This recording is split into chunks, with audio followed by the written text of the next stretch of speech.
Hello, everybody. A bit early yet. It's still about 5 minutes before 6 o'clock. I'm going to be turning off my camera for the time being, but I will join you back at exactly 6.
Good evening, everybody, and thank you so much for joining us. It's 6 o'clock right now, and people are still filing in.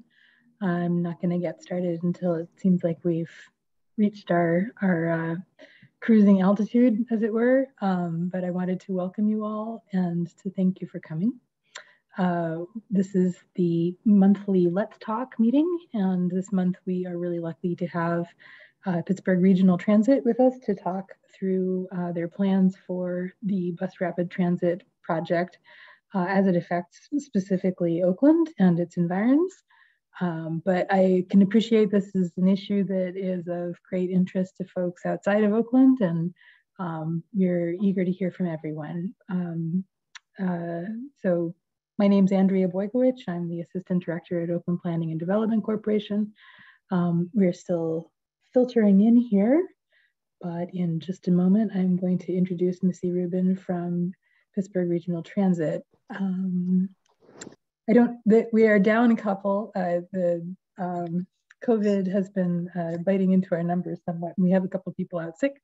So you'll forgive me if I am not quite as well put together as we usually are, since I'm not entirely certain where we keep our slides for the Let's Talk meetings. But the important thing about these Let's Talk meetings is that they are opportunities for conversation, and that's what we're really hoping for this evening. When I introduce Missy, she's going to introduce the members of the team, and my understanding is they have a presentation, which will be about 15 or 20 minutes. And you are all welcome during that time to put questions into the chat, and we hope to have an ordinary, robust conversation afterwards. I can appreciate we have some people on the line who are calling, and we have people who find it easier to type. So we take all kinds of questions. So you can raise your hand, you can clear your throat, and we will try and make sure that everybody has a chance to ask their questions and to offer their comments and feedback. So with that said, we most certainly can put the closed caption on. What a great suggestion. Sorry. Just one moment, please.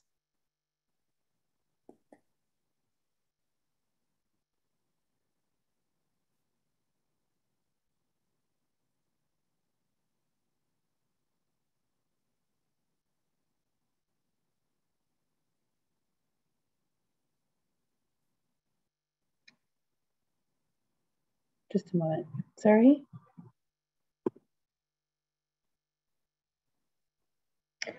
I've never had to do that before, and so I'm blanking a little bit on the mechanics of this, but I'm going to work on it. And I don't want to hinder the conversation getting started. If you'll all bear with me, we might have closed captioning kick in a minute or two once Pittsburgh Regional Transit gets started. I apologize for being a little bit behind the 8 ball here. All right, once again, welcome everybody. It's Let's Talk at Oakland Planning and Development Corporation. My name is Andrea. I'm very happy to see you all, and I'm going to turn the mic over to Missy Rubin, and I'm going to figure out a way to let her share screen. Okay. Thanks, Andrea. Thanks everyone for having us. I'm Missy Rubin from Port Authority. I'm one of the communication managers, and I'm the communication lead specifically for the BRT project. So thank you for having us. Andrea already did everything, so my job is super easy. So I'm just going to turn it over to David Huffager, our Chief Development Officer. And as Andrea mentioned, we will stay on as long as needed to make sure we get to everyone's, questions at the end. So we will get to everyone. And I should introduce the rest of the project team. We have several folks here from PRT. So I want to make sure you guys are aware. We have Denise Ott, who's our project manager, Philip St. Pierre, Amy Silberman, and we also have Steve Otterman from the city of Pittsburgh. So thank you, Steve, for joining, because I didn't think you were going to be able to. I'm glad to see you're here. If there's anyone else I'm missing, please feel free to announce yourself. I'm sorry, I don't see other names if I'm missing anyone. And I'll turn it over to David. This is our Chief Development Officer, David Huffager. Good evening, everyone. As Missy said, I'm David Huffaker, Chief Development Officer here at Pittsburgh Regional Transit, PRT, and I'm very happy to be here. It's been quite some time since we've last had a discussion about the BRT project with the Oakland community, and so I wanted to take this opportunity, myself and the team, to be able to give you a brief update on where we are with the project. Give you a chance to see a few of the updates and renderings, and then primarily, as we've discussed, have some time for discussion. So with that, I will go ahead and see if I can share my screen, and I will say, Missy, if you could sort of moderate the chat, and if there is a question that comes up while I'm going on, please stop me, and we'll see if we can answer that. Can everyone see a presentation in front of them now? If I can just get a wave. Awesome. Thank you, Mary. I'm very happy to be here. Again, as I described, I'm David Huffaker, Chief Development Officer. And let's see if we can advance the slide. That's my next challenge. There we go. So just a few things that I wanted to cover this evening. And again, we will have time for discussion as well. But I wanted to just remind everyone where the project goals are, what it is that we're trying to accomplish with the project, talk about some of the scope revisions since we did a public outreach process last year. And so where we are in the project is we're in the midst of reviewing it with our primary funding partner, the Federal Transit Administration. And they have a project management oversight consultant that they bring in to help ensure that the project will meet the project goals and deliver the project as effectively as possible and minimizing project risk. And so we've worked with our project partners and the FTA staff to make some revisions to the project. There actually will not be major revisions in terms of the scope from what we've talked about in previous presentations, but I'll go through what some of those revisions are. We'll highlight some of the station design elements and some of the art program elements. We recently reviewed those with the Arts Commission as part of our permitting process. And so I'll have the project team kind of walk us through some of the art program elements. Then we'll talk about schedule and next steps, and then hopefully have plenty of time for discussion and questions. So with that being said, now just talking about project goals. Primarily, this project is intended to improve the service that we currently operate in. Generally, the routes that are impacted are the 61 A, B, C, and D, and the 71 A, B, C, and D. Many of those routes, you know very well, run through Oakland from points east and then go to uptown and continue on into downtown. And we all know it's a very congested corridor. There's a lot of vehicle traffic, single occupancy vehicles, other buses and shuttles, and certainly truck traffic that goes through. And so one of the primary goals is to improve the transit reliability and speed for the service that operates through this corridor. And in our core area, you'll see many items that we have done to improve that throughput and improve that efficiency. We're certainly working to improve the comfort and ease of use of the system through some much improved transit amenities, in terms of the bus stations that will include nice shelters and some of the other amenities that I'll describe. We're looking to improve safety throughout the corridor, whether it's safety for people who are riding transit, people who are walking in the neighborhood, people who are riding bikes in and around the neighborhood, and people who are driving their vehicles through the corridor. We're trying to improve conditions for everyone. Hopefully these changes are such that we will encourage a mode shift away from single occupancy vehicles and encourage people to take transit or other modes of active mobility as they get around through the corridor, and that we make it an attractive option for people who want to use many different options that don't involve driving another vehicle in the corridor. We're hoping to improve the accessibility for persons of all ages and abilities throughout the corridor, and make it so that anyone who wants to and needs to can ride transit and be able to get into the system and connect to other parts of the community. And then, of course, we're also trying to be sustainable. Transit itself is inherently a sustainable activity, and we're hoping to encourage and improve the footprint of our service in this corridor. So those are the general highlights of the project goals that we're trying to address. Now, as I described, as we're reviewing with the Federal Transit Administration, we did have some scope changes that we needed to make. And so I'll run through that with this next slide. So some of the concerns from the FTA involved just the sheer scope of the project, running from downtown through uptown and Oakland, and then through the points east. There were more than 70 stations altogether, and that is a very large project, and it made the FTA a little bit nervous.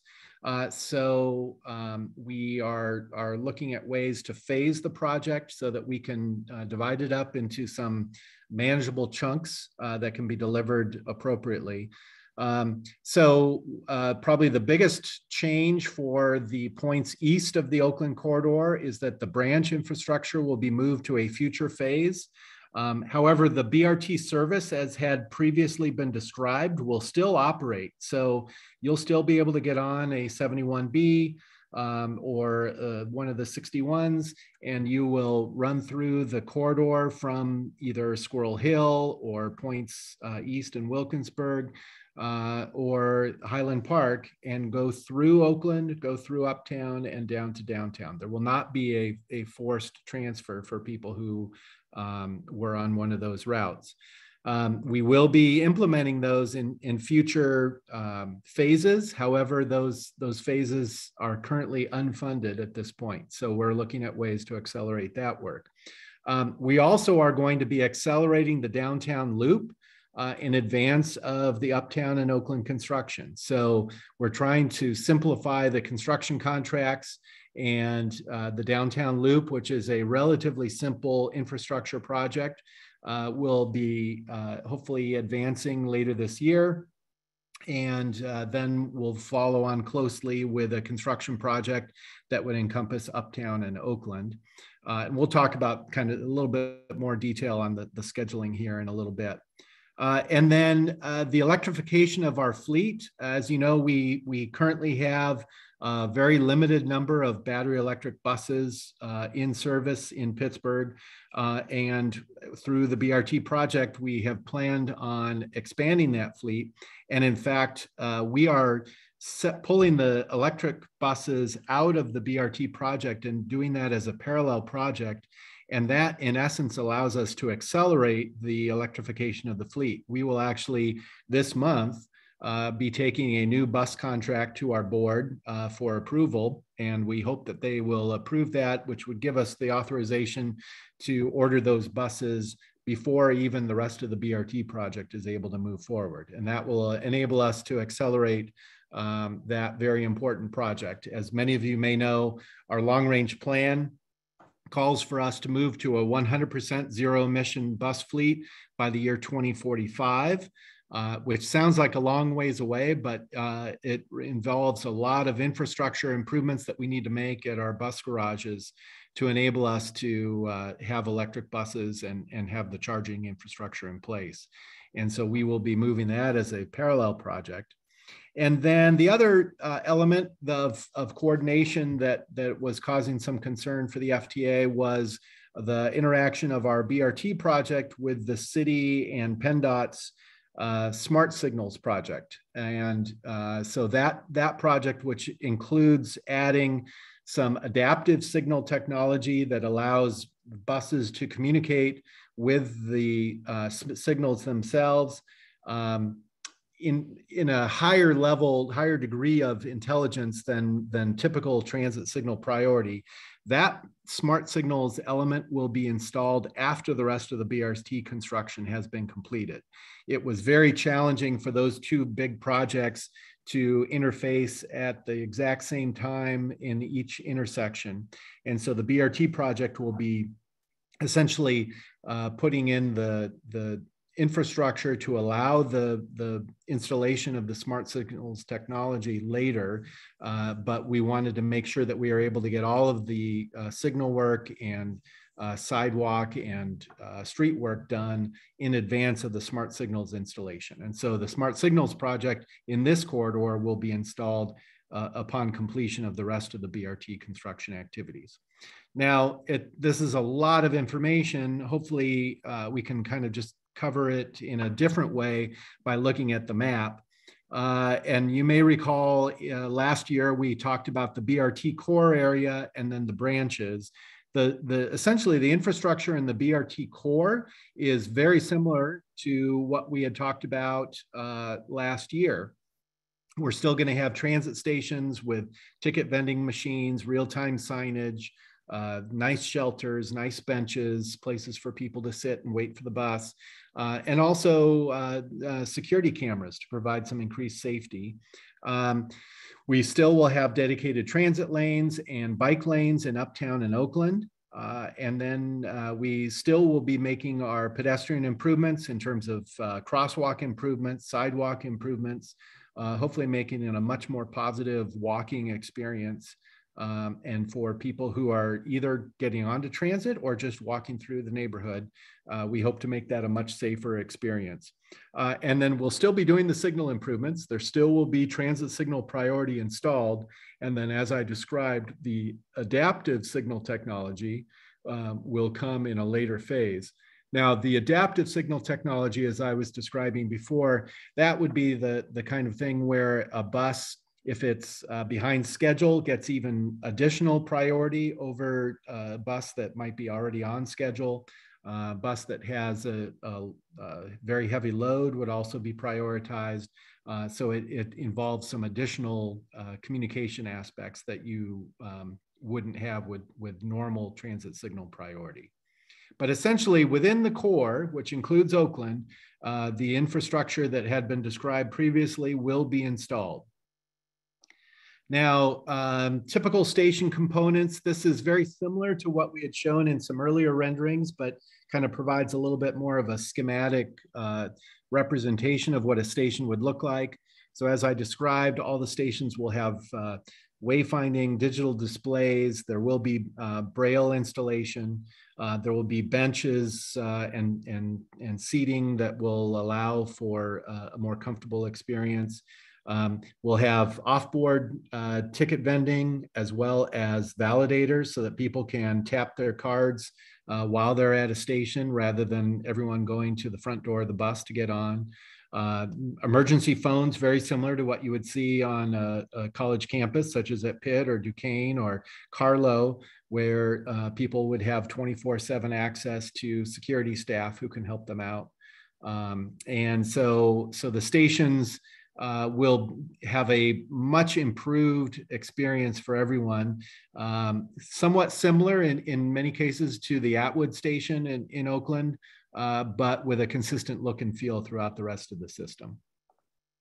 So this is a rendering of a 60-foot station. There are some locations that will have these large stations. Essentially, the stations themselves, the shelter infrastructure is essentially modular. And so we can add to it or subtract from it depending on the type of station that you're at. This is a 60-foot station, which is the largest that we would expect to install anywhere. And again, a 60-foot station, that would be the equivalent of one of our articulated buses. So the length of one of our longer buses would be what this station size would look like. We also have a rendering here of a 30-foot station. This is obviously half of a 60-foot station, so it's a little bit shorter than a typical transit bus that you would see running through the corridor. And so the stations are sized and each location is somewhat unique in the sense that the various characteristics of the sidewalk capacity and the ability to put a station at a particular location, as well as what we expect the ridership to be at a particular location, will allow us to put the right size station for the ground that it would rest on. So here is a rendering. This is very similar to what you have seen in previous discussions. This is an example of what you would see at Tennyson Station. Again, you have the new PRT branding. It's a little bit hard to see in this drawing, but essentially it's a pretty subtle branding. And we've reviewed this with the Arts Commission, and it goes into our planning documents for review with permitting. But it'll be quite subtle in terms of the look and feel. However, it will be consistent throughout the system, or throughout the BRT system. So you will have a very good sense of where to wait for a BRT bus when it is time. So then I'm going to actually turn it over to, I believe Steve Otterman can talk through some of the public art elements here. We have both some examples of what potential art installation and then the actual process itself. And so Steve, if you can cover this public art piece, I'll try to move the slides with you. Absolutely. Thank you so much. Yeah, this is Steve Otterman with the Department of Mobility and Infrastructure. I'm the city's liaison on the BRT project. And so the city is putting in a considerable amount of money into the BRT project. And because of that, it is a part of our Percent for Art program. So actually a little over 1% of our contribution goes towards a public art integrated into the project. So that's $150,000 that would go for both paying the artist and for fabricating and installing whatever the artwork or artworks may be. We are going to the Art Commission, I guess it's a week from Friday, to get their final approval. And as soon as we receive that, we will be finalizing what we've been working on for a while now. That's a call for artists to kind of solicit their qualifications and not their proposals necessarily for art, but their qualifications to work with us to integrate art into the project. There will be a selection committee. I imagine it will include some city staff people, as well as Port Authority, now PRT, and others that the Art Commission may recommend, particularly if we start seeing artwork opportunities in specific neighborhoods. We would be wanting to engage those neighborhood organizations to determine where's the location, what type of art, what is the message that it's sending, and so on and so forth. Any of those artworks that would be provided as part of BRT, they have to go through their own review and approval procedure through the Art Commission. So it's a two-step process. Each artwork would require a conceptual approval and a final approval from the Art Commission, as well as from the selection committee. Now, the kinds of art that we might entertain has to do with the environment in and around the BRT project. So we're imagining that it might be surface treatments, like maybe paving or patterns on the ground surfaces. It may be murals or things that are on adjacent walls or on specific new kind of vertical structures that would have artwork on it. They could be kind of companion artworks, freestanding sculptural pieces, either tied to or adjacent to one of the structures or something nearby. And here's a few examples of what those may be. Next slide, please. Or it could end up being like lighting, something that actually is a nighttime experience projecting either onto the stations or the environment immediately around it. Now, these are the kinds of range of opportunities that we're looking at that seem to make sense. As David presented earlier, the station structures themselves are meant to be kind of components that can be easily maintained. So rather than creating individual sculptures out of the stations, we would like to have something that can beautify that environment and speak to the location rather than be directly integrated into the structure itself. But these are all things that none of these are examples of what we're looking for, but just examples of what could be. we would be working with those artists to determine what and where and what it would look like and what kind of message it sends. We are looking not at just a singular investment, nor one that shows up at every station. We, instead of spreading our investment too thin or too heavily in one location, we thought there's probably going to be several, I don't know, half dozen or more opportunities. And it may be for more than one artist, not just a singular artist with multiple works. So we will go through a process in the call for artists and then working with those artists.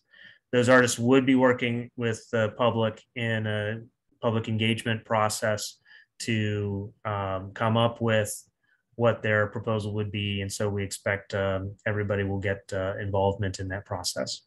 Next slide. Great. Thank you, Steve. So just to sort of wrap up and then move it over into the discussion piece, I did want to just cover the schedule and next steps.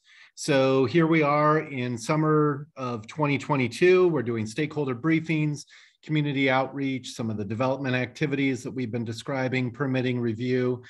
We also, and I didn't talk about this, but we also are going to be working on what we're calling Next Transit Downtown, which is a project that will look at all of the bus service that operates downtown. And knowing that BRT is coming, how can we restructure the other routes that move through downtown in such a way that they enhance the operation of BRT, as well as provide better connections for people into and out of the system, either from their home destination to downtown, or if they're connecting elsewhere, we can hopefully provide a better experience there. And so we'll be working on getting that project kicking off, and that's happening right now. And then later summer and moving into actually July now, we're looking at bus procurement, and that will be where we start to procure some of the battery electric buses that will be used for bus rapid transit. We also do expect to have a construction contract for the downtown loop, which is essentially what we're calling now phase 1 of the project. Put that out for bid and advertise and get construction bids later in the summer, which would then allow us to award the construction contract in fall of 22. So that means that's the construction contract for the downtown loop phase of the project. We also will expect to be doing a hearing and discussion on what those potential service changes look like due to the downtown construction. So we're going to be making changes that will anticipate some of the BRT work happening, and we're trying to time it in such a way that we don't either get in our own way for construction, but also provide a preview of what some of the advantages will be from the BRT service. That'll be happening in fall of 22. Then in spring of 23, we expect to begin construction of the downtown loop. Again, calling that phase 1 of the BRT project. And also we hope to have the Uptown and Oakland construction contract out for bid. So that means the contract goes out for bid in spring of 23. We would then expect to award the contract in the fall of 23. And that would be for the Uptown and Oakland construction. Then the notice to proceed for that construction likely would be in spring of 24. So generally, you will not see active construction happening in Oakland until and Uptown until spring of 2024. So just about a little less than 2 years away. And actually one of the things I didn't include it on here, but Missy, as the communication director for the project, will be working on getting some stakeholder groups pulled together so that we can provide a good communication plan for neighborhoods and specific property owners. And that also is something we're building into our construction contracts so that we provide adequate notification to neighborhoods as far as what construction activities will be happening in their particular neighborhood. And of course, for particular property owners who are going to be impacted more directly, we'll have very specific communications for everyone to let them know when things are going to be happening in their neighborhood or at their specific address. So that work will be happening as soon as we start getting the construction contracts approved, and that one of the first tasks will be working on that communication strategy. So I'm going to pause here. I can see that we've got a large number of questions starting to come in, and I do want to allow some time for discussion and questions and comments. I have a large team available to help me out. And so Missy, if you can help Sure. kind of moderate the questions, and then we'll Okay. have, we've got Steve Otterman from the city, we have Denise Ott, project manager, we've got Amy Silberman and Philip St. Pierre, who are able to talk about some of the planning aspects of the project and some of the bus scheduling aspects. And hopefully we'll be able to address your questions. Thank you very much. Okay, so the first one here is from Dave Sobel. Will there be a recycling receptacles? That's a very good question. Denise, can you, is recycling included in the trash receptacle? So recycling is not included. This is actually the first time that I've gotten this question, and I'm kind of shocked that's the first time I've gotten this question. I think I'm probably going to have some more conversations here and see if that's something that we should look into.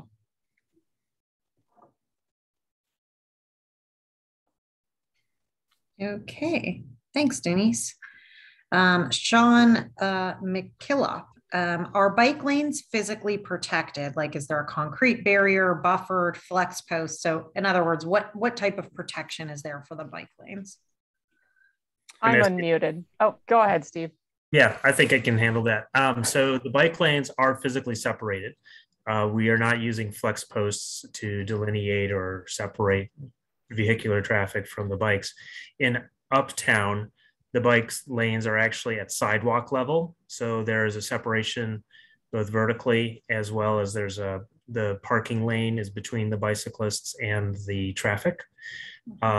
In Oakland, we are actually going to be converting the contraflow bus lane, the bus lane on that goes the opposite direction on Fifth Avenue. That will become the bicycle two-way cycle track, and there will be a concrete buffer barrier there to separate bicyclists from traffic again. So yes, it is physically separated. Okay. Rob Squires is asking, will there be a monitor perpendicular to the station announcing bus arrival for all riders to see? So there will be a what we call a real-time arrival sign at every station. It's not going to be perpendicular to the station. It'll be mounted to the wall, but it'll look similar to the ones we have out along in certain areas of the system right now. It's kind of like an iPad screen or a TV, and it shows the next, I don't know, 5 to 8 routes that are coming and how long it, how many minutes until they're there. Okay. DJ is asking, will there be an increased distance between stops as originally planned, and how will this improve accessibility? Yes, I'll start answering this one and say yes, there will be fewer stops on the BRT system than what is there today. We do believe that the pedestrian improvements, the sidewalk improvements, and crosswalk improvements will make this better for people who are needing access either by walking or if they need a mobility device to get around. We do believe that the improvements in that infrastructure will help us achieve some of that improved accessibility. But that won't help folks who have trouble with distance. And that's a large percentage of senior citizens, people who are using manual wheelchairs, even folks who are visually impaired. That distance can be a real impediment in accessibility.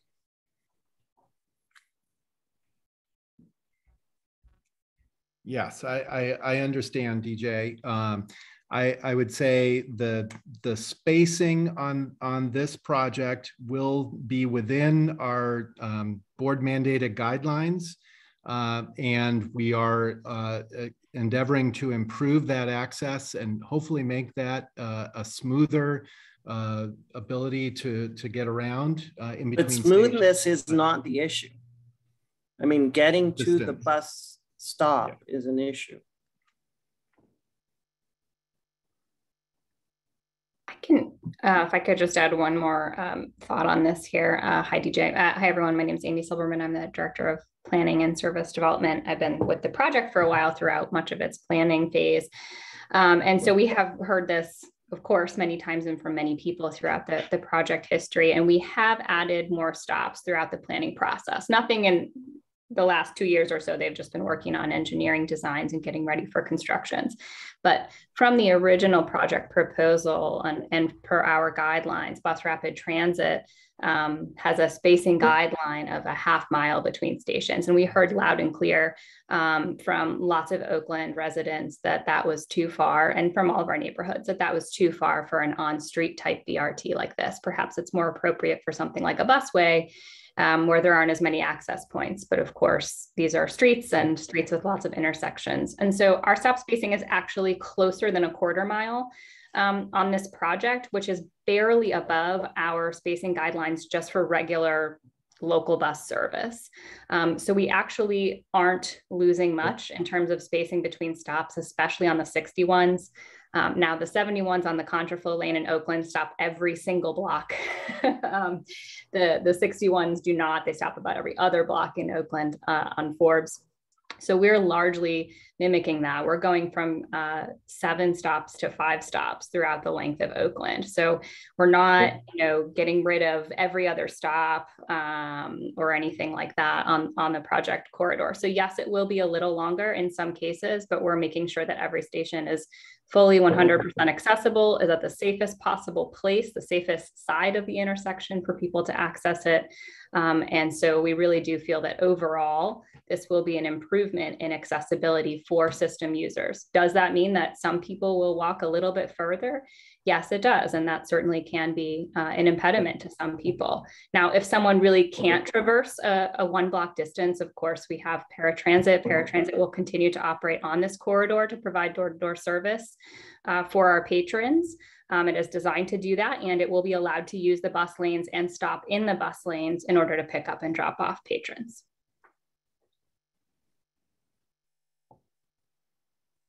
Okay, thanks, Amy. Thanks, DJ. Andrew is asking, any chance of functional art, like maybe a fancy decorative bench or something? Yeah, actually, I'll take the question following that as well, because it relates also to the art. Would these be permanent installations? So yes, the public art component can be functional art. That is a possibility, and that's something that we would consider if the artists propose that and how that could work. So it could be very much functional art. And would they be permanent? Yes, they are not meant to be temporary installations, in the course of months, but it's more to be years. We'd like to have them last for as long as they can. We know that not everything out in the public right-of-way can last forever. So we do expect to have a expected, say, life of, 10 years or more, but as long as we possibly can. That none of them are expected to be removed after a period of time. They're expected to be as permanent as they can be, depending on what the art actually is. Thank you. Thanks, Steve. Mary Shaw is asking, will the new buses have lots of wide opening doors to facilitate boarding and deboarding to reduce time at stops? So the buses will be, they'll be designed for BRT. So they will have multiple doors. We do plan on having all door boarding. We do think that with the off-board fare payment that should greatly reduce the boarding time and hopefully improve things for everyone. So I'm anxious to see some of the improvements that come from getting that all door boarding working. Okay. And then DJ just made a follow-up comment regarding the accessibility, stating that elimination of stops and increased distance is one of the less accessible features. Elizabeth Gray asks, is there a locator map, of proposed stops? Yeah, I can take this one. The project website, and I can put a link to that in the chat, but the project website does have what we call roll plots on them. And there's one for downtown, one for uptown, and one for Oakland. And on there, you can see where the bus lanes are, where the bike lanes are, and you can see where the stations are. So I'll put a link in the chat for that. God bless you. Okay, Connor is asking, can we have the opportunity to ask questions? Yes, do you have a question you'd like to just talk, Connor? You can. No. Hi, yeah, I did have questions. I don't know, someone said no, or I think they sneezed or something. Sorry about that. Oh. Yeah, my question really is, a lot of the planning for this project began at a time before the Infrastructure and Investment Act was passed through Congress and provided much larger sums of funding for public transit infrastructure. Connor, shut the fuck up. Not just in Pennsylvania, but also in other parts of the US, much larger infrastructure funding. So I think some of the issues are that this planning seems to be a compromise from what could actually be possible. Connor, shut your mouth. I don't know who that is, but if it's possible. I'm not sure who that is, but if you can refrain from cursing to respect everyone participating, Melissa, shut up. You're being hacked. I don't know who that is, but whoever's running the meeting, if it's possible to remove them from. Anyway, so I just think that it would be worth a discussion to try to see if there's other methods, because it seems like a lot of the issues that we face in Oakland and most of this corridor for transit are really overcrowding of the network and issues with that sort of issue, not really issues of buses running into cars along the way. You know, I have windows that face Forbes and Fifth Avenues in Oakland, so I see the road frequently. And kind of what exists today is a sort of de facto bus lane where cars tend to avoid those lanes in general. And I rarely see buses stopped by traffic in those areas. And with a much larger pool of money for this type of investment for infrastructure, I mean, obviously there's planning that's been gone through an extended period of time for this project, but it just seems like to invest money in this whenever there could be something that's actually separated grade would be a more apt investment of this money, especially with it being, you know, close to $300 million. And, you know, a lot of the issues with the bus network that I face are overcrowding, and by Port Authority's own metrics, it's about 10% of trips pre-pandemic on the 71 and 61 corridors were overcrowded. So it seems like that's an issue that can't be really addressed with BRT because of both staffing issues and the frequency with which buses can actually be, you know, aligned on the network with BRT. So it just all adds up to something where I look at this project and I'm just like, it seems like separated grade and, you know, a type of transit that allows for a larger capacity definitely could better address a lot of the issues that we face on this network, especially with much more money to actually invest that and create a much better network for the future. Thanks, Connor. I'll start this, and I'm sure Amy can also articulately pile on afterward. But I do know that one of the initial studies way back in time before my arrival in Pittsburgh included looking at some underground options that would provide something similar to what you're describing, Connor. And those were not advanced for various reasons, and perhaps someone else on the call can address that. However, you're also accurate in the sense that one of the problems is actually too many buses operating in the corridor at this time. And so one of the things that by having the dedicated transit facility with the transit lane, we actually will be, in a sense, reducing the total number of bus trips that are operating throughout this corridor.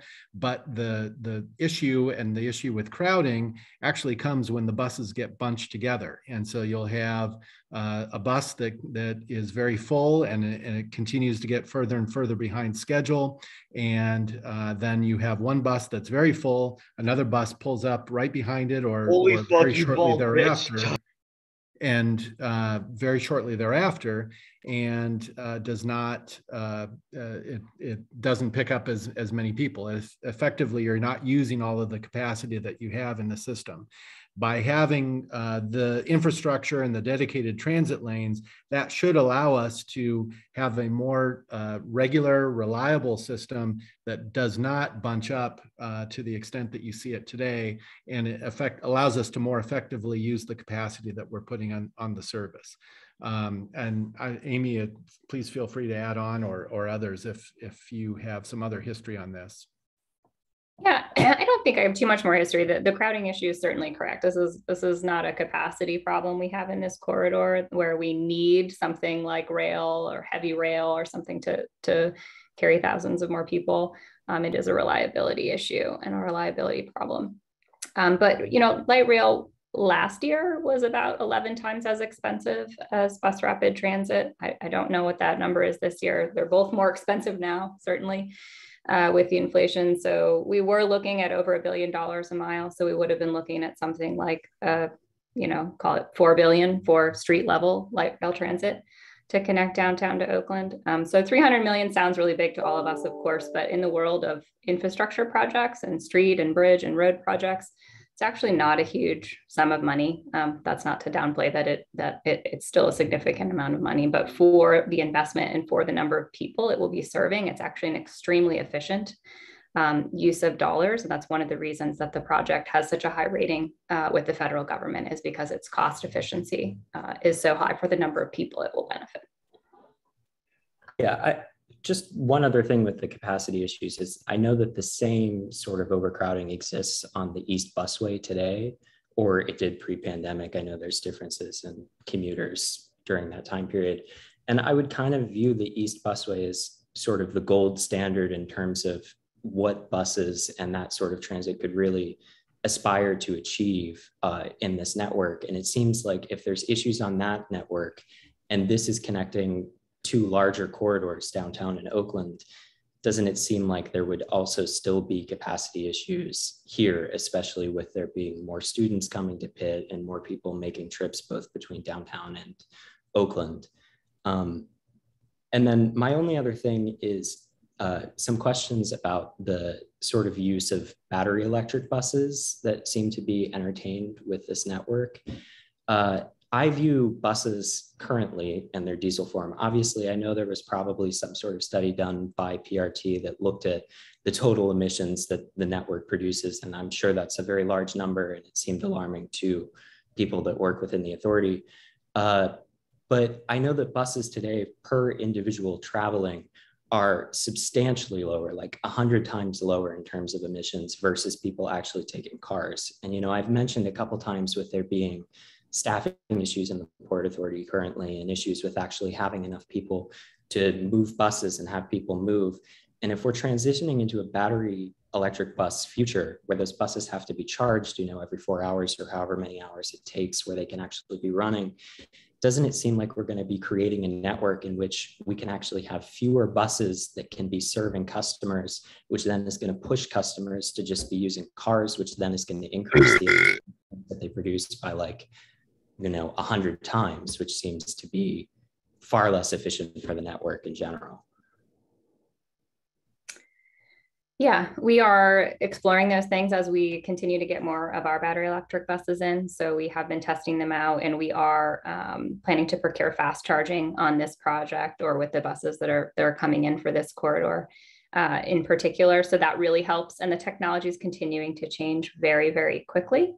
So as it stands today, yes, it doesn't mean that we will have fewer buses to serve. It means we will have to own more buses to serve the same amount of our riders. But our hope is that that technology continues to advance and that fast charging continues to be a realistic option for us. And that fast charging even today can bring a bus back up to where it needs to be to continue going for another several hours in 10 to 15 minutes. So that's pretty consistent with our layovers already for our network, where our buses, have a few minutes at the end of the line to allow the operator to get back on time and use the restroom. So yes, it's continuing to change. It will be a big shift for us on a variety of levels, not only with service planning and scheduling, of course, that Philip and I are talking about it most, but pretty much in everything that we do, it will be a very significant change to our system. So we're moving into it slowly and carefully and trying to think through all these different effects. Was there any sort of searching into catenaries as being charging methods? Hey, excuse me. Would it be okay if I went to go take a pee?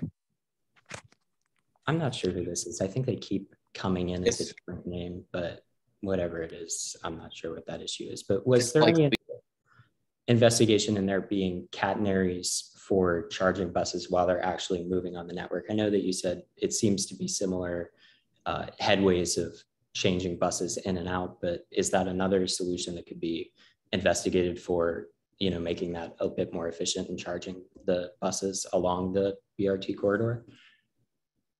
We did not investigate that for this project specifically, no. Okay. Mavis is asking, will there be an Enunciator system? And Mavis, you know what, if you want to unmute yourself, I'm just not sure if you're asking on the bus or at the station, if you can just clarify that. Hi, Melissa, actually at the stations themselves. Okay. I can take that one. So the stations through the blue light phones will have capabilities to provide audio announcements. At the time, currently we're not planning on doing audio announcements like saying, announcing the next bus arriving, only because at times of the day, these buses are going to come very frequently. So it's probably we're concerned that it's going to turn into just kind of this white noise that doesn't really function very well for anyone. But we certainly have the capability. So, it's something that we could look into in the future if that's what if that seems to make sense. And we can definitely use it for, unexpected things that come up if there's a last minute route change or, any sort of emergency announcement that needs to occur. Okay. Elizabeth is asking, will the bike barrier hold trees or other kinds of plantings? Hi, Miss. Yeah, this is Steve at Domi.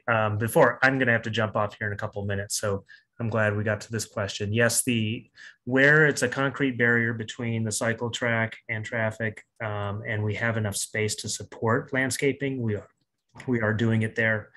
You'll see that particularly in the western portions of Oakland, where that space is possible. So yes, we are trying to do as much planting. In fact, we're adding far more trees than there are today. So the landscaping overall for the corridor will be greatly improved and increased. Okay. PPT had the same questions about the audio announcements. Elizabeth is also asking, is the design flexible enough to accept additional stops in the future if there is a proven need?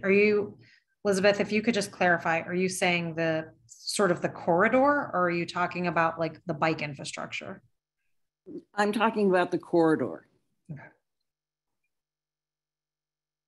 Okay. I can answer that one. I won't answer it for Denise as the person building the project, but as the people who look at the bus routes and the stops every day and change them all the time, yes, that's one of the beauties of bus, is that it's very flexible, much more so than something like light rail or other fixed modes. So yes, we want a system that can change over time and adapt and evolve over time. So yes. Dave is asking, what consideration is being given to deliveries on the corridor? How will we handle those deliveries?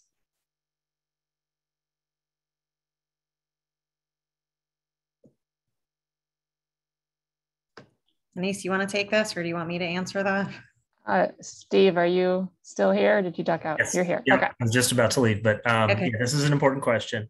Yeah, so there are occasions for deliveries along the corridor. Obviously, the city is trying to manage those. It's anything from ride-hailing services, food deliveries, as well as those that are serving businesses directly. So we're going through, not just along this corridor, but other places, a strategy of trying to locate where those loading activities can take place. Our desire citywide is to not have those loading activities on our major arterials that are carrying the most amount of traffic. And so the 5th and Forbes corridor that the BRT operates in is part of that. So we're encouraging and trying to direct those to the intersections or the side streets that are nearby, rather than on the major corridors. So as you can imagine, 5th and Forbes Avenue, the right-hand lane is going to be the bus-only lane. There will be no loading permitted on that side of the street in the bus-only lane. It's just for buses and emergency vehicles. Access Paratransit will be allowed to load there, but just for picking up and dropping off their passengers. Other loading activities, there will be designated spots, some that we're relocating and others that we're creating a new adjacent to the corridor. All right, with that, I have to leave. I'm sorry. Okay. If there's any other questions that are best suited for me, please just make a note of who asked and their contact information, and I'm happy to follow up. Okay, thank you, Steve. Thank you. That shit sucked, Steve. Okay, so we actually, I just want to acknowledge that we do have another question here regarding the pickup and drop-offs delivery. So I'm going to just read it out loud here, and we will, unless someone else on the project team wants to answer it, we can follow up with Steve and get back to you. And I'm sorry, I guess it's Andrew Brown. Andrew, if you can either pass your contact info along to Andrea or put it in the chat, I'll make sure we follow up with you tomorrow. That Andrew is asking, will there be additional commercial loading zones on the route? Nearly every morning, the right-hand bus lane on Forbes Avenue in Oakland is blocked by vehicles making deliveries, and I fear red paint alone won't deter them. And then also, will 5th and Forbes in Uptown be resurfaced and crosswalks restored sooner, given that the work doesn't seem planned for 2 years now? Excuse me, it's Blake. I have a question. Okay, Blake, we're gonna finish up with Andrew's question first. Okay, just 1 second though, please. Thank you. Does anyone who's still on the line want to take a stab at this, or should we just follow up with Steve for Andrew? I think we should still follow up with Steve. The commercial loading zones question, I think Steve touched on a little bit, but let's let Steve follow up. As far as the Uptown being resurfaced, I do know that the city is working with the utility companies to create an agreement they're working to do a mill and overlay in Uptown, because they're aware that the road condition is in Uptown is not great right now. So let's pass that along to Steve and get some more information from him. But okay, I can tell you that the city is working on it. Okay, thanks, Denise. And Andrew, like I said, just either send it to Andrea or pop it in the chat there for me. A note to everyone, if you didn't see it, Denise put a link to our BRT website in the chat, and the roll plots are there, so you will be able to find the locations of all of the stations.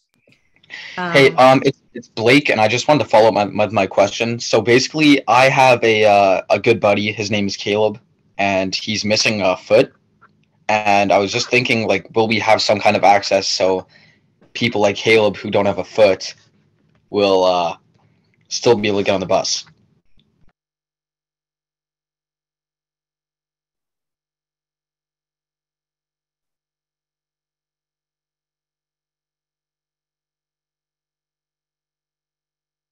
Okay, actually, I didn't want anyone to say anything anyway. This is good. Thank you, guys. Yeah, I would just say that, yes, we will have accessibility for the buses will be able to lower themselves and allow everyone to get onto the bus. Okay, thanks, David.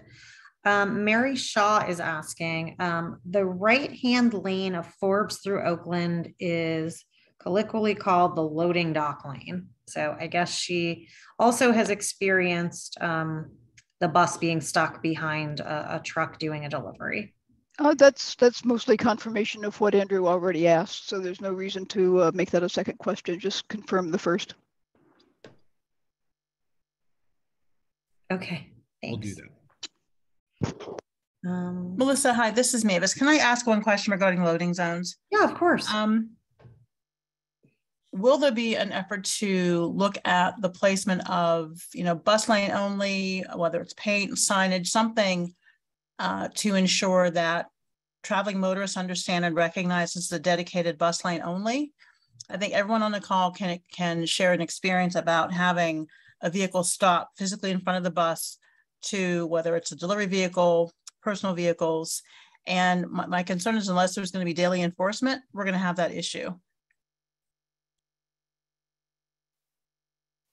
Yes, I think that's a very wise comment, Mavis. And I know that's something that we've been working with Steve and the city on as far as how the enforcement will be put in place and make sure that it takes hold. Because that is something, and that's a concern not just in Oakland, but uptown and downtown as well. That enforcement will be critical to ensure that the transit lanes achieve their goals. Thank you, David. Yeah.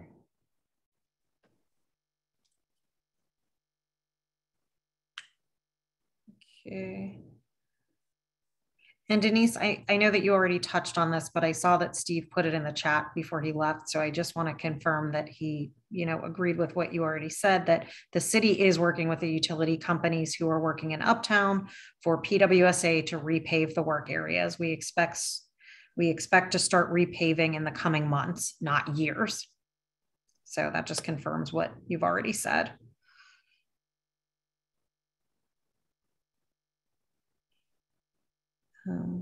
Okay, PPT is asking, will there be an option for folks who are blind to have that announcement or a button for it? So you're talking about like pushing a button and having like next arrival like announcement, is that correct? Yeah. Denise, can you speak to any installation today in scope? Yeah, so today we don't,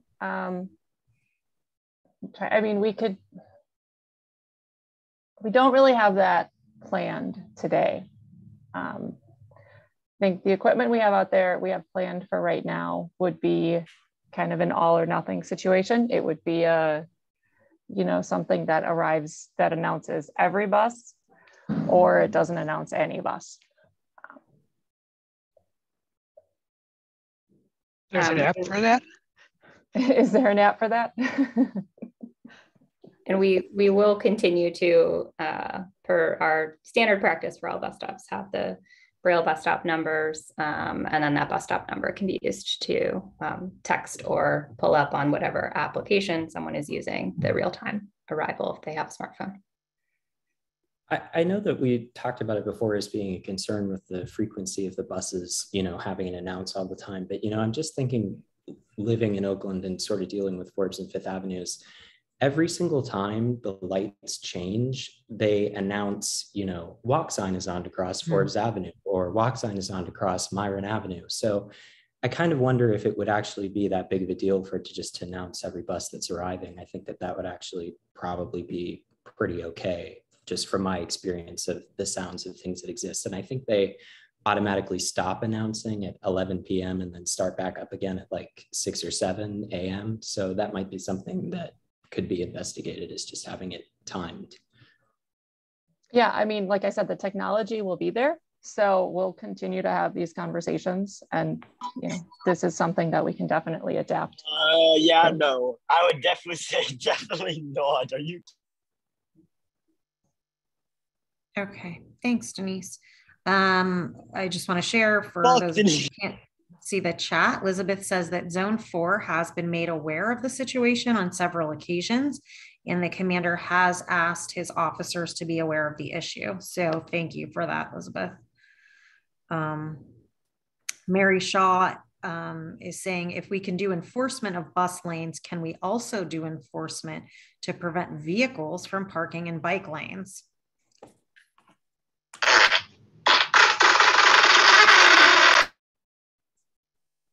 And I think that is something that Steve would probably be best to answer, but certainly that will be a concern of ours. With the protected bike lanes, we don't think that should be as much of a problem, but that certainly is a concern and something that we'll be working with the city on. Okay, and Holly Dick is saying she feels strongly that every bus should be announced as it arrives. So thank you for that, Holly. And I think that's also something that as the bus orders are put in place, we will certainly, there's obviously a lot of interest from this group, and something that we can take back to our bus operations folks to ensure that we're meeting those expectations and can provide something that works for the community. So clearly there's an interest here, and so that's something we'll definitely take back to our team. Are there any other questions, or is anyone dialed in by phone that you can just go ahead and talk so we can address your questions?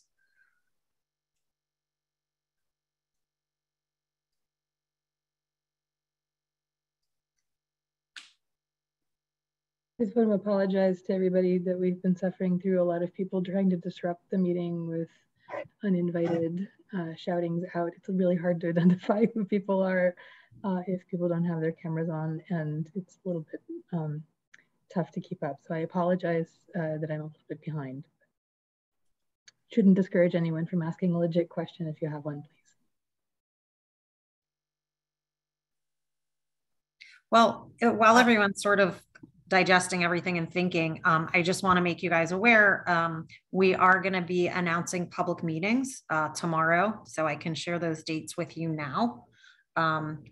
Public meetings, which it will be the same presentation that you saw this evening, but we wanted to come back to stakeholders directly because you've been engaged with the project for years. But we will be holding public meetings if you wish to attend another meeting. August the 2nd at 6 p.m.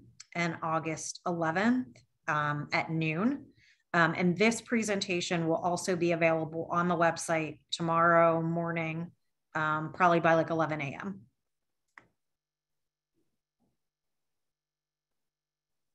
We'll also put the recording of this, hopefully with some of the more interesting comments bleeped out, on our website as soon as we have it available. And if anyone is in need of a transcript or would like some help in deciphering some of the things that have been said, I've dropped my email in the chat. Please let me know if you need greater assistance. And I apologize again that we weren't able to make the closed captioning happen this evening. That's entirely on me. And I apologize for that snafu. Oh, here we have another question. Holly's asking, can you address where parking lanes will be located on both 5th and Forbes, especially as they relate to private vehicles dropping off persons with disabilities? Can you pull over? Yeah, so I can touch on this. So there will be parking on the left side of the street, right? Because the bus lane will be on the right side. So the left side in general has parking. Not everywhere, but that's where it's located.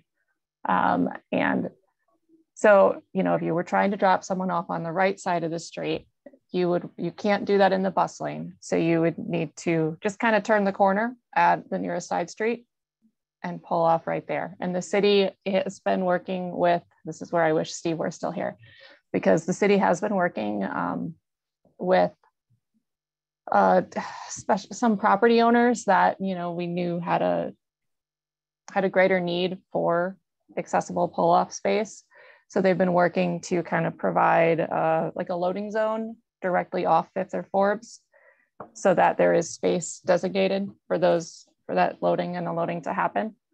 There have been some other, you know, they've been working closely with some other uptown folks in particular, but you know, if there's a particular place where there's a concern, I would recommend, you know, either dropping like the block in the chat and I can talk to Steve about it and we can look at it, or reaching out to Steve directly.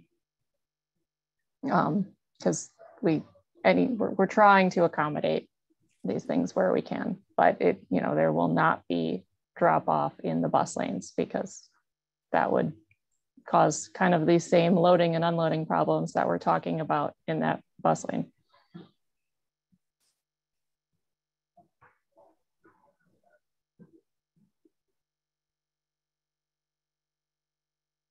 Okay. Anyone else? You can feel free to just take yourself off chat if you want to just talk freely.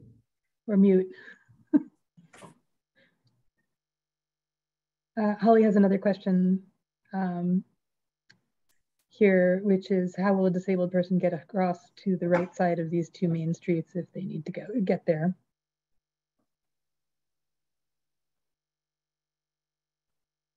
I mean, that's a tough question to answer generally, because it really depends on where they're trying to go, right? In some of these cases, it's literally you're right around the corner. And in other cases, you know, they would have to cross the street. They'll be accessible. There'll be ADA ramps. There'll be improved sidewalks, improved crosswalks.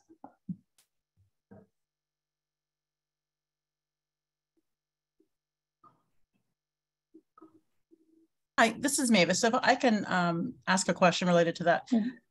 Are there efforts in working with the city to make sure that at every location where we're going to have BRT stations, that we do ensure that we have the signals that have dedicated pedestrian and in some cases bike phase with an enunciator? Which exist in Oakland, but they don't exist in Uptown. There's other locations that also don't have this, that are critical if we're talking about making sure that our most vulnerable population can safely get to the bus. Right, so there's multiple signal upgrades here going on. There's the BRT signal upgrades, which yes, we are upgrading a lot of the signals in Uptown, because those are some of the older ones, right? And yes, they will have pedestrian phasing. So yes, we are getting the upgrades that you're talking about. There are not very many locations where bike signals were required, but where they are required, there will be bike phasing where it's required. In general, there's been a lot of coordination for the bike lanes and the pedestrian crossing phases and ADA ramps. You know, you'll see a lot of changes here in Uptown and Oakland, well, and downtown as well, but downtown doesn't have the bike lanes. You'll see, you know, bike boxes that provide a safe waiting area before you cross the street. You'll see like 2-stage turns for bikes. You'll see a lot of sidewalk improvements, because a lot of them just, you know, at this point in time just could use to be replaced. You'll see new ADA ramps, pedestrian phases on signals. So it will be there. Just a question on signal priority. Do we know how that will interface with emergency vehicles that are going to like the hospitals that are along the 5th corridor? So the emergency vehicles, it's signal priority, but it's a little bit different from transit signal priority, because emergency vehicle signal priority is just basically the cars have a piece of a hardware on them that tells the signal to give them a green light, basically. So transit signal priority is kind of built into the signal phasing. So the signal will detect that a bus is there, and then will basically flip a switch inside of it to turn on the TSP, or the transit signal priority phasing. So it, ultimately when an emergency vehicle approaches the intersection, it interrupts whatever phasing is going on and gives absolute priority to the emergency vehicle. So they don't necessarily work well together, but that's just the nature of the emergency vehicle signal priority. I think there have been similar questions in the past about how people from the Fifth Avenue are going to be accessing the Presbyterian mid-block entrance for the new hospital that's going up as well. Near Atwood. Yeah. Okay. I can't really speak to that part specifically. And was it mostly signal priority reasons that it was decided to eliminate the busway that's on Fifth and move it to Forbes? That way it would be in sequence with the rest of the traffic that was moving in that direction. Was that the thought process behind that? I can't answer that. And yes, that is definitely one of the major reasons that we decided to move the outbound traffic to Forbes. It's almost impossible to sequence the signals in both directions for transit on Fifth. And so our Fifth Avenue transit lane is actually slower today and was slower pre-pandemic than our Forbes Avenue general traffic lane. So yes, sequencing of signals is very important and difficult for transit. We don't operate the same way general traffic does. This was also a priority for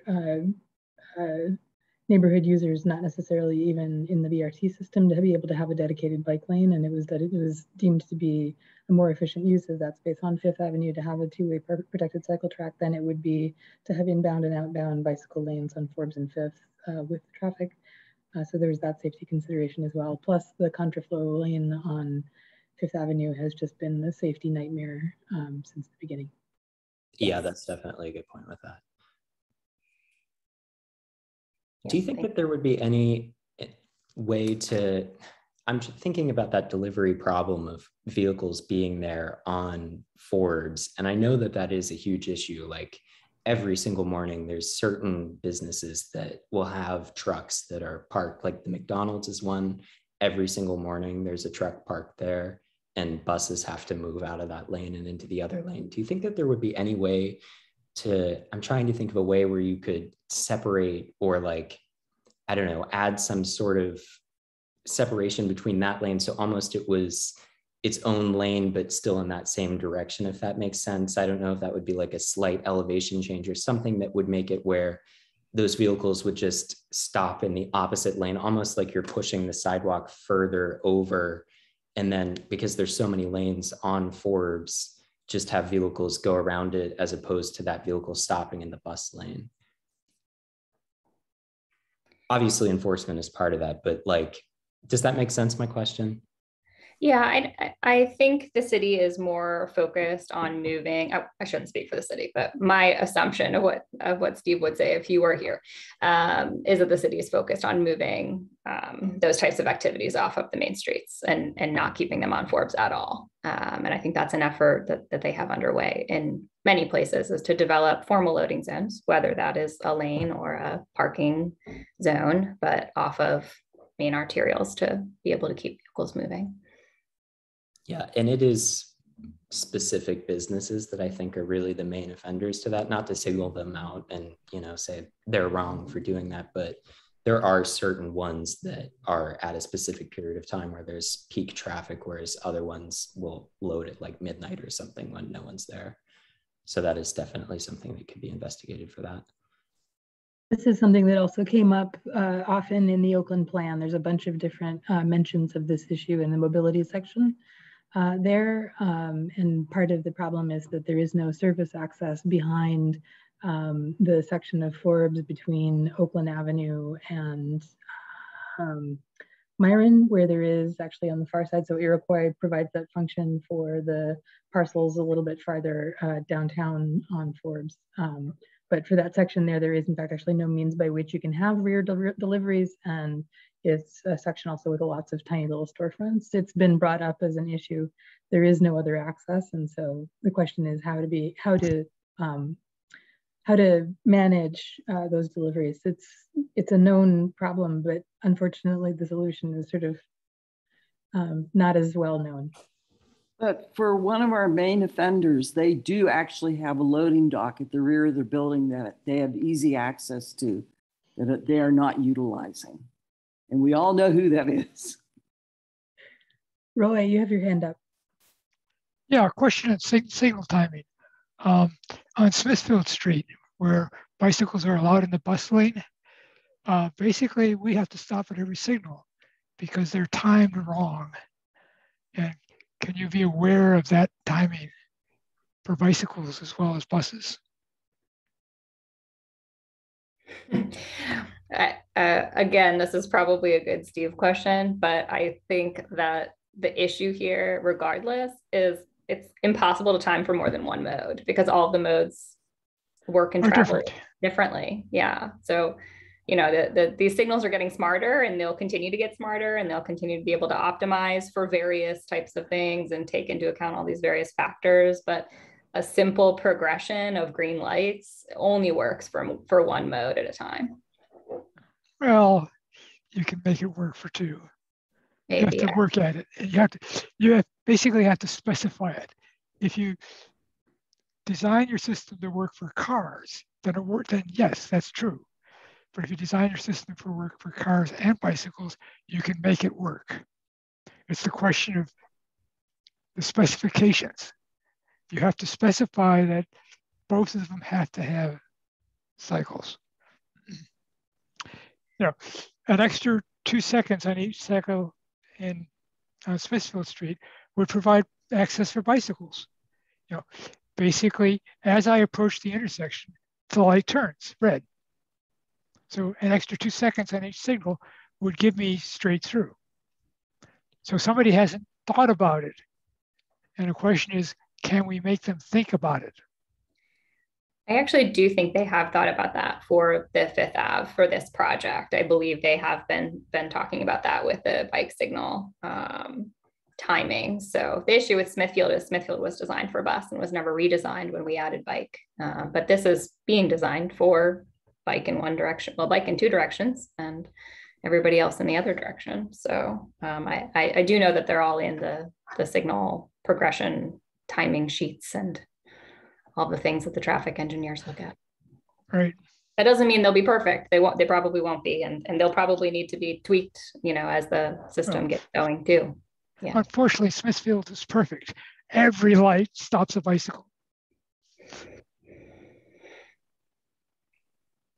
Just also with bikes on Fifth Ave in Oakland, one concern that I kind of have with having the bike lane in that place, I do think it's the best place for it. And I obviously think a bike lane in that area is a great idea. It makes a lot of sense, especially for Pitt students. But there is a slight concern of cars turning into where that bike lane is. And I know today that cars don't look, there's buses that come and buses are way bigger. And I've seen near misses there. There's a lot of cars that will be in a further lane away from that left-hand turn and turn across lanes of traffic and the bus lane. So like I have a very low level of confidence that drivers are going to be able to actually see bikes and not turn into them directly. Is there any sort of way, I don't know, like the pylons that they have on Penn Ave or something that would really indicate that this is a lane of traffic where bikes are moving and isn't just reliant upon cars seeing bicyclists and stopping for them? So the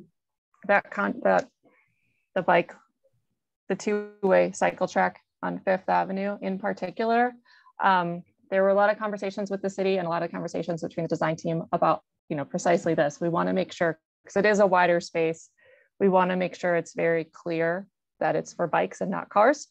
So, I mean, we put a lot of effort into signing it and painting it clearly. We've also had a lot of discussions about locating concrete protection, I'm going to say, between the vehicles and the bikes.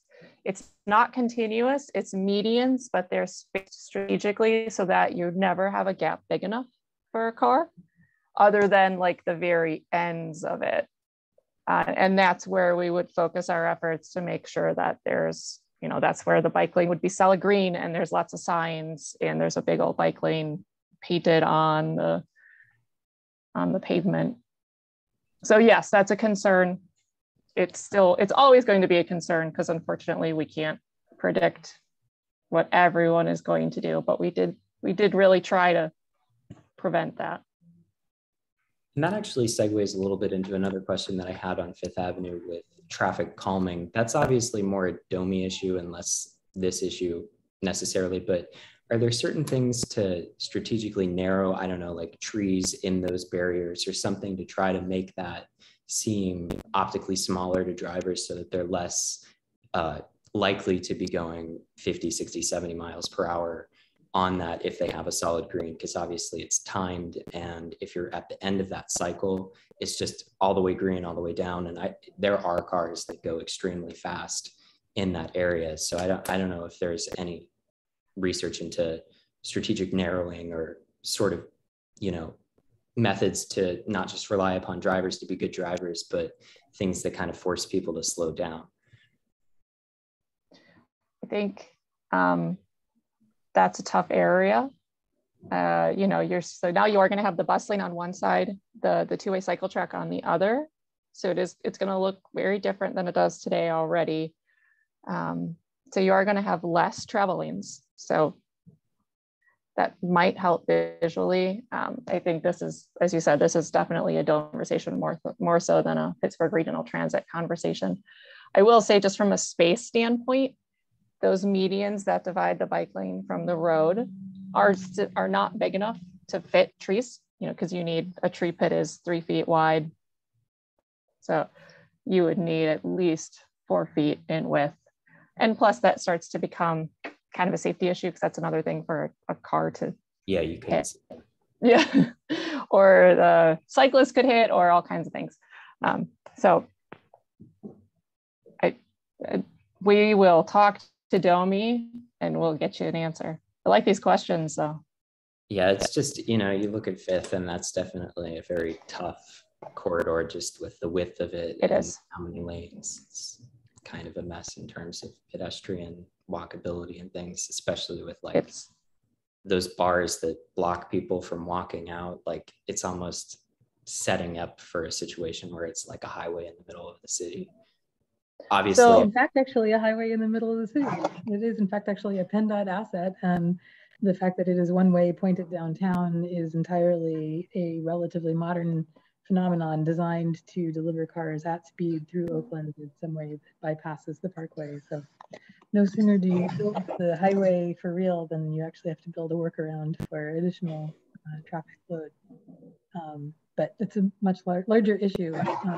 And there is some discussion about this in the Oakland plan. So if you haven't checked out the mobility thing, which I know probably you have, right? But there is some discussion about this. Another one of those problems that keeps on getting raised without a good solution offered. But your observations are on point and consistent with things that people in Oakland have been saying for many decades. Yeah, and it's just like there's traffic that occurs, but like if you think about the fact that most people are in a car and there's one person in that car, relative to a bus where there's 100 people in the bus, or a bike lane, or people walking, it's like, you know, even if the traffic went all the way down Oakland, which it doesn't, it usually forms at like the end of the UPMC complex to Craft Avenue. You know, there's not that many people waiting in traffic. There's no reason for it to be this way. It's not like, I feel like there's a little bit of a fallacy on the like PennDOT planners where they look at traffic and they're like, there's all these people waiting, but like relative to a bus or people walking, it's a drop in the bucket compared to how many people are inconvenienced by this. But I don't know. There's a question of the origin and the timing and the nature of the traffic. Yeah. So yes, there's, as we know, difficulty serving Oakland from the north and south. For instance, there are no direct bus route axes, and 75% of the people who are coming into Oakland are choosing to come by single occupancy vehicle, precisely because the service directly into Oakland is a little bit too uncertain and infrequent for people to be able to count on. But thankfully, part of the purpose of the BRT is to be able to regularize some of that service, to be able to reduce the uncertainties, and with any luck, in the longer term to be able to extend rapid connections through a couple of different corridors. But it's a long-term process. Welcome to the world of extremely boring long-term transportation planning. It takes years and years and years and years.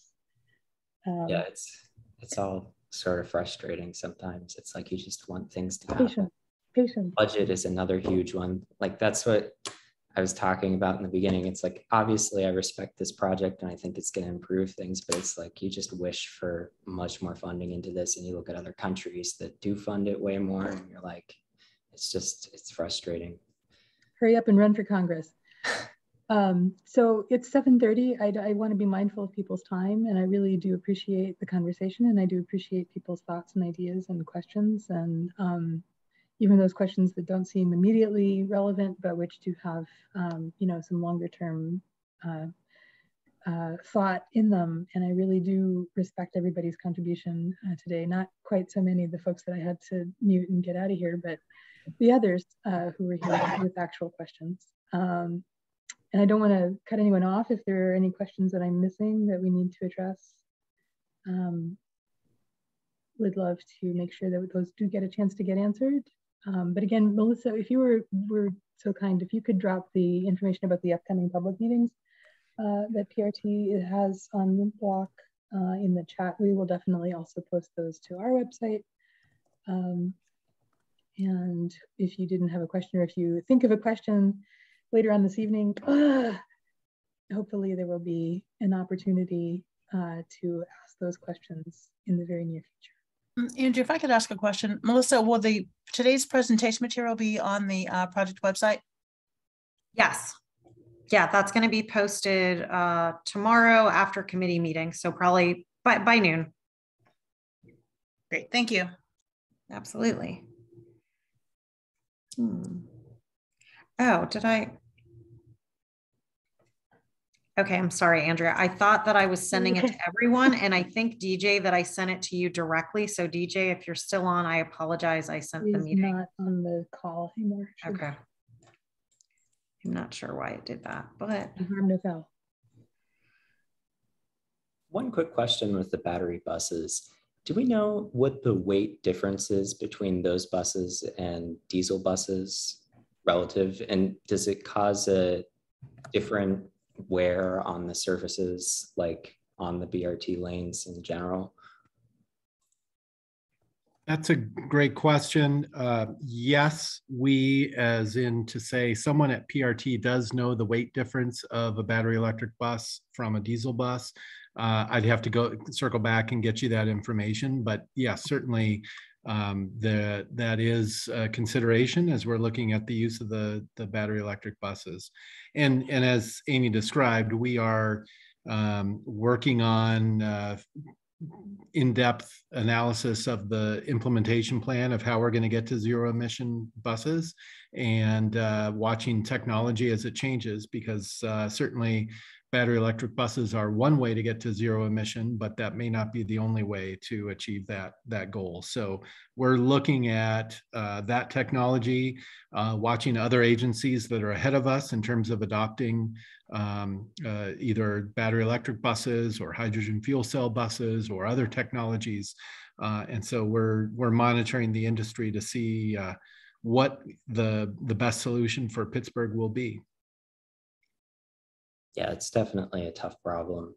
I definitely respect the goal of zero emissions. It's just sometimes I worry it'll come at the expense of service, and that's definitely a concern because, like I mentioned, it's so much more efficient for transit just in general. So the more transit you have is the better for everyone. But yes, not to circle back to that.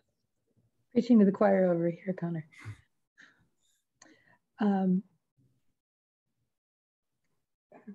Roy has some facts, unsurprisingly, in order to be able to answer some of your questions. So, not sure it's relevant, but that's what it says. Appreciate it, Roy. Yeah, my thoughts with that were just because of certain things. I don't think that it was the fault of the Port Authority or anything with the Fern Hollow Bridge collapse or things, but obviously some parts of our infrastructure are a little rocky. So it's like adding way more weight regularly over and over and over again is a bit of a concern. Yes, absolutely. Good design and regular maintenance are key. With that, with that little piece of wisdom, thank you all very much for all of your input and all of your patience. And I do appreciate your attention and your time.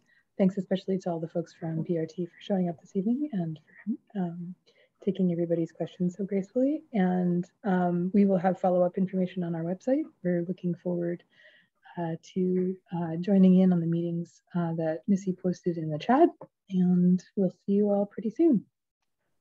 Thank you so much, Andrea. Thank you. Thank you very much. I appreciate all of your interest and excellent questions and discussion. Thank you.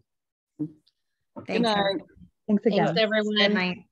Thank you. Andrea, I had one other thing. It's not related to this project. I was going to email you about it, but I figure if you're here in person, I might as well ask.